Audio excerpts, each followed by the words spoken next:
Imagine standing at the edge of a beach, gazing out at the endless expanse of water.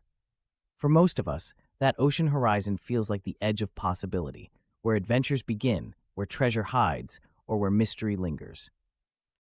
That feeling, that's what the word offshore taps into. It means something that happens away from the shore, out there.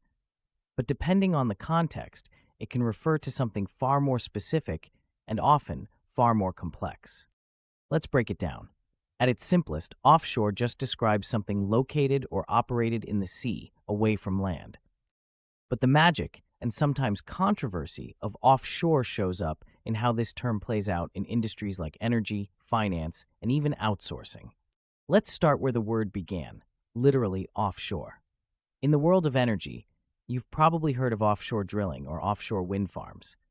Offshore oil rigs are the colossal structures stationed in the middle of the ocean, extracting oil and natural gas from deep beneath the seabed. Picture massive, towering platforms that withstand the angry waves of the open sea just to tap into resources we all rely on daily. On the flip side, offshore wind farms offer a greener future, turbines rising from the water like modern-day sentinels as they harness wind power to generate electricity sustainably. But here's where offshore takes a turn from the literal to the metaphorical, the world of offshore finance. Now this one's juicy. Offshore banking refers to financial institutions located outside your own country, often in places that offer tax advantages and greater privacy. Heard about Swiss banks or Cayman Islands accounts? That's offshore finance in action. For some, it's a strategic financial decision. For others, it's a loophole that, depending on your perspective, can be controversial. And then, there's offshore outsourcing. Ever called customer support and found yourself speaking with someone halfway across the globe?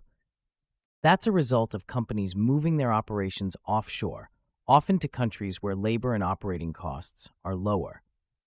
It's a way to cut costs and access specialized talent, but it's also sparked debates about job relocation and economic impact back home.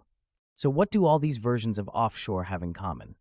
Whether it's about the ocean, money, or business, offshore involves crossing boundaries, literal or figurative.